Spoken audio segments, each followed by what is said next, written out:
यह संसार अच्छे और बुरे लोगों से भरा पड़ा है।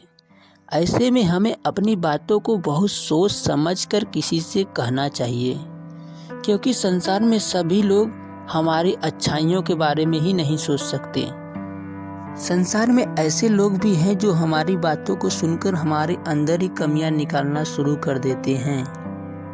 आइए आपको दो ऐसे तरीके बताते हैं जिससे आप किसी भी आदमी के मन को पढ़ सकते हो। वह आपके बारे में क्या सोचता है या वह आपसे क्या चाहता है।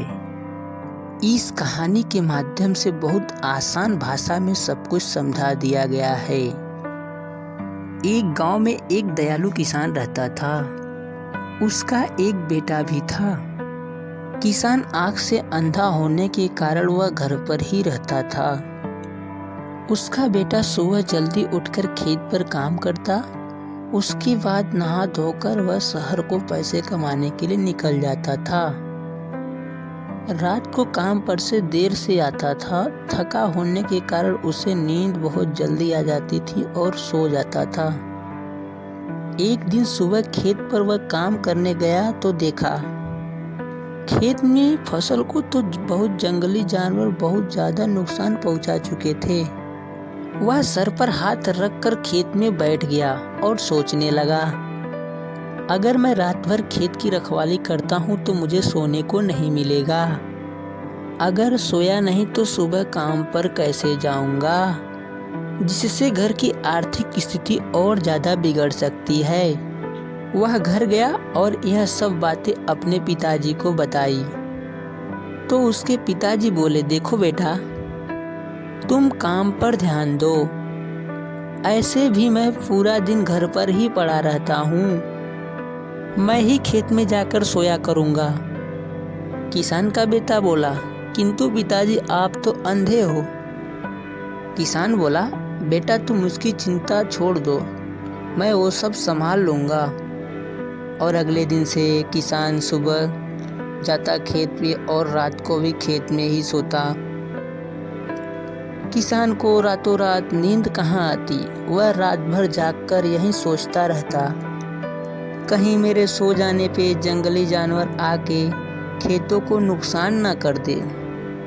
जैसे ही उसे पता चलता खेत में कोई जानवर आया है, वह जोर जोर से चिल्लाकर उन जानवरों को भगा देता था। एक दिन ऐसे ही वह रात को अपने खेत में लगी बम्बू के टूटने की आवाज को महसूस किया। उसको पता चला कोई जानवर आया है, फिर भी वो मौन रहा और बिल्कुल कुछ न बोला। थोड़ी ही देर में उधर एक आदमी आया और बोला, देखो मेरा नाम अग्रसेन है। मैं एक जानवर का पीछा करते हुए यहाँ तक आया हूँ। क्या आप बता सकते हैं वह जानवर किधर गया? किसान बोला, मैं अंधा हूँ, मैं भला किसी जानवर को कैसे देख सकता हूँ। लेकिन मेरे खेत से जो जानवर भागा है यह बता सकता हूँ कि वह आपके किसी काम का नहीं है। किसी काम का नहीं है? यह शब्द सुनकर अग्रसेन को काफी आश्चर्य हुआ और बोला, तुम अंधे हो, फिर तुम्हें कैसे पता वह मेरे किसी काम का नहीं है? ऐसा तो नहीं तुम मुझसे झूठ बोल रहे हो? मैंने देखा वह एक हिरन था। तब किसान बोला, आप तो खुद एक शिकारी हो, आपको इस बात का अनुभव नहीं लगा? वह हिरन नर नहीं बल्कि मादा है और वह गर्भवती भी है। आप किसी गर्भवती जानवर को नहीं मारते ऐसा मैंने सुना है, इसलिए मैंने साफ कह दिया कि यह आपके किसी काम का नहीं है। इतना सुनकर शिकारी चला गया, किंतु उसके मन में तरह तरह के विचार आने लगे थे।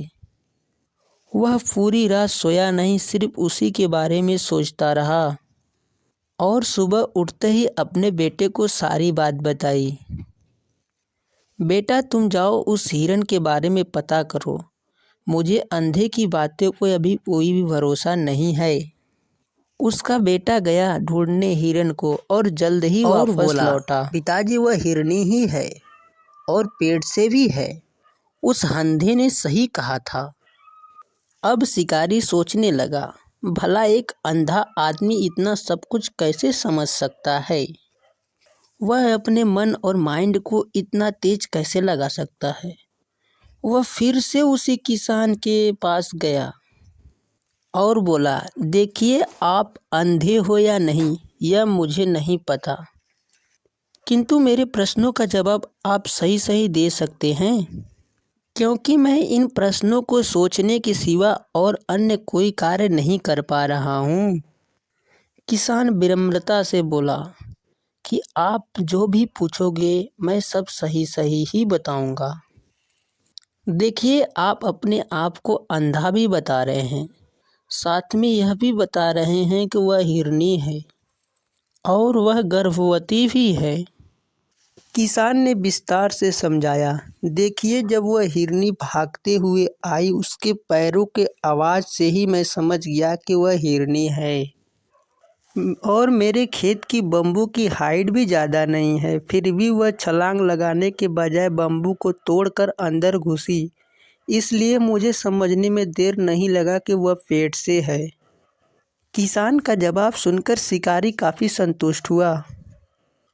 मन में यह सोचते सोचते अपने घर की तरफ वह जा रहा था कि यह किसान तो बहुत समझदार है, इससे हमें कुछ काम लेना चाहिए और इसकी बुद्धि का परीक्षा भी लेना चाहिए।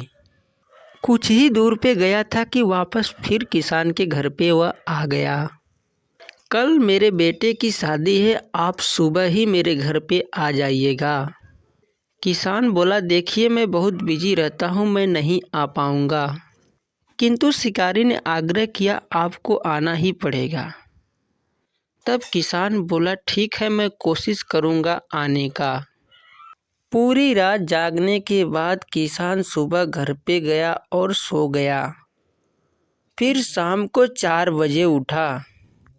अब वह शिकारी के घर पे गया। शिकारी उसे देखते ही बोला, हमें माफ़ कर दीजिएगा, मैंने आपसे झूठ कहा था कि मेरे बेटे की शादी है। मैं सिर्फ आपकी परीक्षा लेना चाहता था कि आपका मन और माइंड कहाँ तक जा सकता है। हे अग्रसेन, मैं पहले से ही समझ गया था कि आपके बेटे की शादी नहीं है, इसलिए मैंने पहले ही मना कर दिया था कि मेरे पास समय नहीं रहेगा आने का। किंतु आपने आग्रह किया, इसलिए मैंने आपको कह दिया कि मैं ज़रूर आया हूँ, इसलिए मैं शाम को आया हूँ। शिकारी बोला, किंतु शाम को आप आ ही गए ना? अच्छा, ये बताइए, आपको पता कैसे चला कि मैं आपसे झूठ बोल रहा हूँ, मेरे बेटे की शादी नहीं थी? आप अंधे भी हैं, मैंने आपके नज़र से नज़र भी नहीं मिलाया और ना ही आप मेरे माइंड को पढ़ सके, फिर कैसे जान गए कि मैं झूठ बोल रहा हूँ? अब किसान हंसते हुए बोला, हे अग्रसेन, इसके एक कारण नहीं बल्कि 3 कारण की वजह से मैं आसानी से जान गया कि आप झूठ बोल रहे हो। जब आप सवाल का जवाब पूछने आए थे तो आपने कोई बात नहीं बताई, उसके थोड़ी देर बाद आकर वापस बोले मेरे बेटे का शादी है, तब मुझे सिर्फ संदेह हुआ था, और जब मैं शादी में आने के लिए हाँ बोला तो आप हंसते हुए वापस लौटे, तब मुझे पूरा विश्वास हो गया था कि आप झूठ बोल रहे हो। तीसरा कारण यह है कि अगर किसी की बेटे की शादी हो और 1-2 दिन में वह बेतुके सवाल का जवाब लेके दूसरों से ढूंढता नहीं फिर सकता है। शिकारी बोला, तो फिर शाम होते होते मेरे घर पे आ ही गए ना? किसान ने समझाया, उस दिन मेरे खेत पर हिरन की वजह से मेरे खेत का बम्बू टूट गया, जिसकी वजह से रात को जंगली पशु ज़्यादा मेरे खेत में जाते हैं। उसी के लिए मैं आपके घर पे आया हूँ। आपके जितने पैसे बनते हैं आप पैसे ले लीजिए, मुझे एक बम्बू दे दीजिए। अब शिकारी हाथ जोड़कर बोला, आप ये मन और माइंड पढ़ने का तरीका हमें बता दीजिए, आप एक बार नहीं 2-2 बम्बू लेके जाइए फ्री में। तब किसान ने उस शिकारी को 2 अनमोल नियम बताए। आपसे बातें कर रहा हो तो आप सिर्फ उसकी आँखों पर फोकस करो। अगर वह आँख दाएं बाएं घुमाता है, ऊपर नीचे करता है, तो इसका मतलब साफ है कि वह आपसे झूठ बोल रहा है, कोई बात छुपाने की कोशिश कर रहा है। ठीक उसी प्रकार यदि कोई व्यक्ति अपने चेहरे को इधर उधर घुमा रहा है, आपसे नज़र नहीं मिला रहे हैं, तो इसका भी मतलब वही होता है, आप समझ सकते हैं। यदि आप दिन प्रतिदिन हर व्यक्ति की नज़रों को देखते जाए और उसको स्थिति को समझते जाए, कुछ ही दिनों में आप सभी व्यक्तियों के मन और माइंड को पढ़ने लगेंगे। किसी भी व्यक्ति के मन और माइंड को यदि आपको पढ़ना है तो आपका मन एकाग्र होना चाहिए और आपके मन में छल कपट बिल्कुल नहीं होना चाहिए, जिससे मन खाली रहता है। आप आसानी से किसी के मन और माइंड को पढ़ सकते हैं। यह सब सुनकर शिकारी बहुत प्रसन्न हुआ और किसान को 2 बम्बू दिया। किसान खुशी खुशी अपने खेत की तरफ चला गया।